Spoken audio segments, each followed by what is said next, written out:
여러분, 요즘에 애플이 대놓고 한국을 견제하고 왕따시키는 모습이 있어서 무슨 일인지 한번 얘기 좀 해보겠습니다. 이번에 애플의 CEO인 팀 쿡이 일본에 갔습니다. 참고로 팀 쿡이 한국에 안 온 게 10년이 넘었습니다. 애플의 CEO에 오른 이후로 한국에 단 한 번도 안 왔는데 일본하고 중국은 자주 가요. 특히 일본을 제일 많이 갑니다. 이번에 어디에 먼저 갔냐면 애플의 협력사들이 많이 모여있는 구마모토 지역이라고 있어요. 그러니까 애플 협력 기지인 거죠. 개발사들도 있고 공장도 있고 막 이런 몰려있는 클러스터 지역인데 방문 과정을 직접 올리면서 막 일본 칭찬을 엄청 하는 거예요. 제가 보면서 뭐 일본 홍보대사인가 싶을 정도로 초등학교도 가서 아이패드로 수업받는 학생들하고 얘기도 하고 대학교 가서 개발자들하고 애플 얘기도 하고 이러면서 보시면 와 사진 멋있습니다. 여기 어딘지는 안 밝혔는데 가고요. 그리고 또 애플의 유명한 매장에 공연도 가고 막 이러면서 여행 겸 비즈니스를 막 공유했습니다. 또 애플 스마트워치 쓰시는 분 계신가요? 요 주황색 밴드 요걸 또 일본에서 이렇게 만듭니다. 요거 만드는 공장까지 갔어요. 가가지고 막 공장 제조 과정도 올리고 했는데 칭찬을 엄청 합니다. 이 70년 넘게 운영되는 장인 정신을 가진 가족 운영 기업이래요. 이름도 막 밝혔는데 여기 가가지고 첨단 기술 결합으로 우리 애플의 스마트워치가 나오니까 자랑스럽다. 너무 기쁘다. 이런 얘기를 하는데 특히 주목받았던 게 애플이 이번에 대놓고 소니를 밀어줬습니다. 소니, 일본의 대표 기업이죠. 원래 애플이 공급사를 이렇게 대놓고 공개하지 않아요. 원칙상. 근데 팀 쿡이 이렇게 말합니다. 세계 최고의 카메라 센서를 만들기 위해서 10년 넘게 소니랑 협업했다. 자랑을 하는 거예요. 근데 이게 어느 정도 이례적이냐면 애플은 전 세계 수많은 부품 회사랑 거래하고 있지만 철저한 신비주의 원칙으로 거래 관계를 밝히는 걸 극도로 싫어한다. 암암리에 거래하는 건 다 알지만 공식적으로는 말을 안 하는 겁니다. 만약에 애플하고 거래한다는 사실을 입 밖에 꺼냈다가는 하루아침에 거래 중단이 이뤄지는 경우도 다반사다. 근데 팀쿡이 저렇게 대놓고 그냥 우리 소니랑 일한다. 10년 넘게 일한다. 이렇게 대놓고 밝힌 게 이례적이라는 얘기가 나오고 있는 겁니다. 그러니까 이제 야 이거 이번에 아주 작심하고 팀쿡이 가가지고 일본에 소니 밀어주는 거 아니냐. 근데 이게 참 우리 한국의 아쉬운 얘기인 게 이 소니가 또 삼성이랑 경쟁 관계거든요. 특히 카메라 이 센서 부문에서 여기 보시면 카메라 이미지 센서의 1등이 소니고요. 2등이 삼성입니다. 삼성전자. 근데 이 점유율이 많이 차이가 났었는데 최근 기준으로 제가 다시 찾아보니까 소니 점유율이 39.5고 삼성이 21.1이니까 많이 따라잡았어요. 삼성이 이거 맹추격하고 있거든요. 고화질 이미지 센서를 앞세워서 소니 맹추격. 물론 갤럭시에도 탑재하고 하겠지만 요거 맹추격하는데 이번에 만약에 차세대 아이폰에 요거 공급하게 되면 소니가 그러면 점유율 또 벌어지는 거예요. 그러니까 이거 보면서 야 이거 애플이 삼성 견제 목적으로 간 건가? 소니 밀어주는 게 애플 입장에서 삼성이 경쟁사니까 좋아할 이유는 없잖아요. 그러니까 그런 측면도 있지 않나 뭐 이런 얘기도 나오는 겁니다. 그래서 이번 주에 팀쿡 가니까 딱 기다렸다는 듯이 소니도 추가 공장 발표를 합니다. 어디냐면은 여기 구마모토. 제가 말씀드렸죠. 애플 협력사들 몰려있는 지역에다가 이미 TSMC가 반도체 공장을 만들고 있는데 그 옆에 공장을 소니가 또 짓겠다는 겁니다. 그래가지고 같이 협업해서 애플한테 납품하자라는 겁니다. 계획을 발표한 거죠. 여기 보시면 TSMC가 소니의 제품을 생산해서 애플한테 납품하면 애플 입장에선 땡큐니까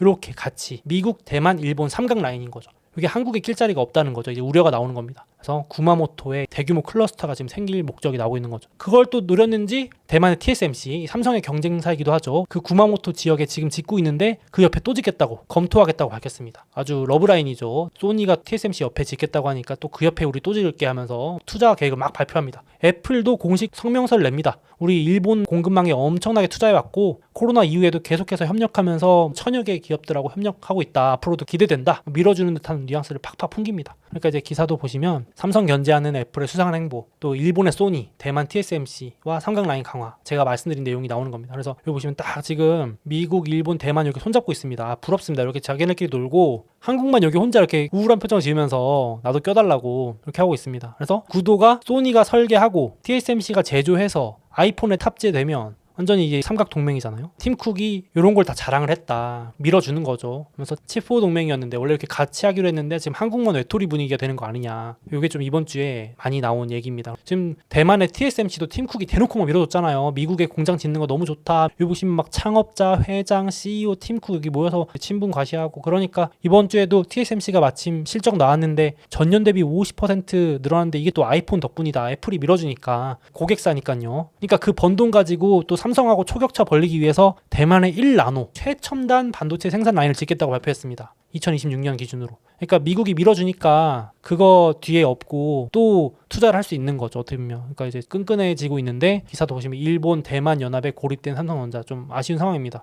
TSMC도 미국과 일본을 확고한 동맹으로 규정하고 양국에 투자를 집중하고 나섰다. 미국에 엄청 투자하겠다고 밝히고 이번 주에는 일본 공장 확대도 검토하고 있고 자기들끼리 편먹는 게 좀 느껴집니다. 거기다가 지금 미국 같은 경우는 한국을 은근히 견제하는 게 좀 느껴진 게 7월 달에 일본하고 얘기를 했어요. 뭐라 그러냐면은 야, 한국에서 반도체 만드는 거 비중이 너무 높지 않냐? 너네가 좀 다시 만들어보면 어때? 일본 너네가 좀 만들어봐. 너무 한국하고 대만이 다 해먹잖아 라면서 약간 협의를 했거든요. 반도체 협력을. 그게 이번 주에 나온 게 뭐냐면 여러분 미국의 IBM 아시죠? IBM이 이제 일본 반도체를 밀어주겠다고 선언을 했습니다. 일본에서도 이제 반도체를 부활시키겠다고 대기업 8개가 모여서 만든 합작사가 라피더스거든요. 여기에 들어간 게 도요타, 소니, 뭐 소프트뱅크, 덴소, 미쓰비시, 그러니까 자동차, IT, 반도체에 다 들어가는 기업인데 여기랑 IBM이 협약을 맺고 뭘 하냐면은 일본 본토에다가 고성능 반도체를 짓게끔 IBM이랑 미국이 밀어주는 겁니다. 그래서 여기 보시면 라피더스의 연구자와 기술자는 미국 뉴욕에 갑니다. 가서 IBM 가서 기술을 배워오는 겁니다. IBM의 기술을 습득하고 일본 정부의 지원을 받아서 차세대 반도체를 개발할 자신이 있다. 기술을 받아오는 거죠. 이런 겁니다. 일본의 라피더스와 IBM, 미국이 파트너십을 맺어서 라이센스를 IBM한테 받아옵니다. 그래서 열심히 습득해가지고 미국에 지금 합작사를 짓고 같이 일해가지고 여기 일본 본토에다가 생산 기지를 만든다는 거죠. 일본 제조시설에서 양산 2027년이 목표입니다. 이게 되든 안 되든 일본 입장에선 땡큐죠. 미국 입장에서도 공급망 다변화를 할 수 있고 그러니까 이게 한국 입장에서는 상당히 불리한 이슈가 될 수 있겠죠. 지금 한국하고 대만이 양대 산맥인데 반도체 생산에 다시 일본을 미국이 밀어주는 느낌이 좀 나가지고 물론 팀쿡이 한국에 안 오는 게 삼성 견제 때문만은 아니다. 이런 얘기도 있어요. 비중이 작아서다. 참고로 일본이 애플 매출 3위예요. 미국이 1위, 중국이 2위, 일본이 3위이기 때문에 아시아에서 중국하고 일본이 크고 한국은 좀 낮아서 안 오는 거다 하실 수 있는데 참고로 잠깐 말씀드리면 스티브 잡스가 고인이 되기 전에는 한 번 왔었대요. 여기 보시면 스티브 잡스가 CEO였고 팀 쿡이 COO였거든요. 최고 운영 책임자. 그때는 왔었어요. 2010년, 11년까지는 왔었는데 그 이후로는 안 옵니다. 자기가 CEO 되고 나서는. 그 당시에도 스티브 잡스가 LG 디스플레이, 한국 하면 또 디스플레이잖아요. 엄청 좋아했대요. 2010년에. 매번 아이폰 4 이런 거 발표할 때 레티나 디스플레이 뭐 이런 거 얘기할 때 어메이징하다 막 이런 거 강조했었는데 그때 따라서 한두 번 오고 안 왔다고 하네요. 그래서 여기 보시면은 팀 쿡은 CEO가 된 이후 10년 동안 한 번도 한국에 온 적이 없다.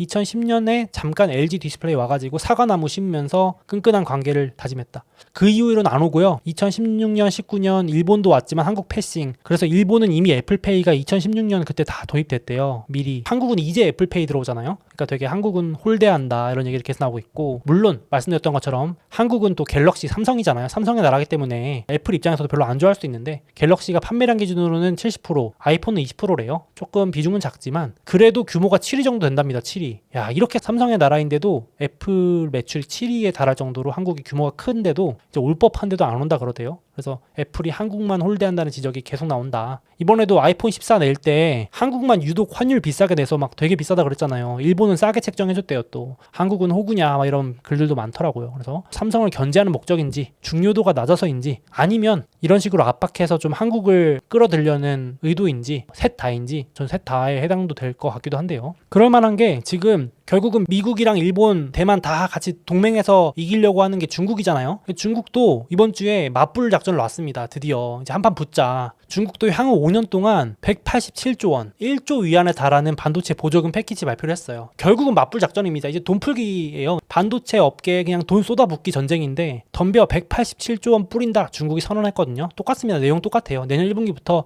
보조금 주고 장비 구매 도와주고 세제 혜택 주고 다 똑같습니다. 미국하고. 그러니까 미국의 기업군 난 366조 원인데 미국은 이미 366조 원의 보조금, 칩스, 미국 반도체법을 통과시켰잖아요. 둘이 붙고 있는데 한국은 여기 멀리서 고래 싸움에 새우등 터지게 생겨서 난감합니다. 지금 약간 양쪽에 다 걸쳐져 있는 나라여가지고 그래서 지금 미국 입장에서 저렇게 선택을 하라는 압박인지 대놓고 이제 코리아 패싱을 하려고 저렇게 아주 그냥 일본을 밀어주는 건지 참 난감합니다. 제가 봐도 이게 곤란합니다. 그러니까 중국이 이제는 한국한테 손 내미는 거예요.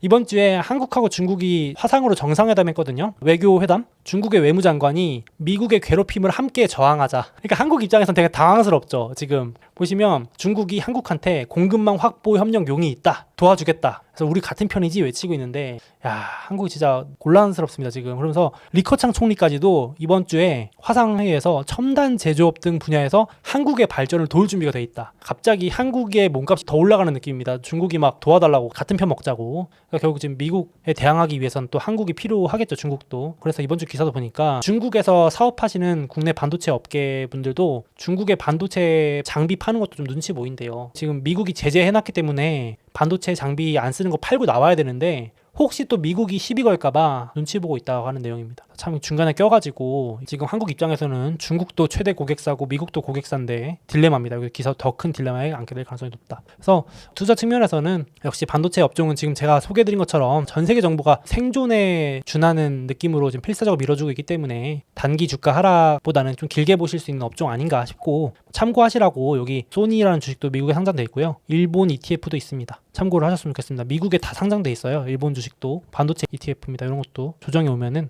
장기적으로 괜찮지 않나. 배당도 조금씩 주고요. 그렇습니다. 그래서 한번 얘기를 해봤습니다. 그리고 연말 맞이 지금 제가 쓰고 있는 실물 다이어리 23년 맞이 23% 할인하고 있으니까 같이 쓰면서 또 기록하면서 리스크 관리도 하고 투자 수익률도 같이 좀 높여봤으면 좋겠습니다. 잠깐 제 책과 해외 주식 수수료 할인을 받을 수 있는 이벤트를 진행하고 있으니 주목해주세요. 이베스트증권 계좌 개설하실 때 이벤트 코드에 소우몽 입력해주시고 해외 주식 딱 100만원 이상 거래해주시는 모든 분들께 제 책을 증정해드립니다. 자, 꿀팁입니다. 50만원어치 주식을 샀다가 50만원어치를 팔면 바로 100만원 거래 금액이 채워지겠죠? 이건 우리끼리만 아는 비밀로 하시죠. 또 수수료 할인 이벤트도 진행하고 있으니 별도로 신청하시면 0.07%로 우대받으실 수 있습니다. 당연히 실시간 시세도 무료로 제공됩니다. 이미 타사에서 해외 주식을 하고 계신 분들도 있으시죠? 그 해외 주식을 이베스트 증권으로 옮기시면 현금을 드리는 이벤트도 진행하고 있다고 합니다. 아직 미국 주식을 시작하지 않으셨거나 추가로 계좌 개설하실 분들은 이런 혜택 누리시면서 투자하시면 더욱 좋을 것 같습니다.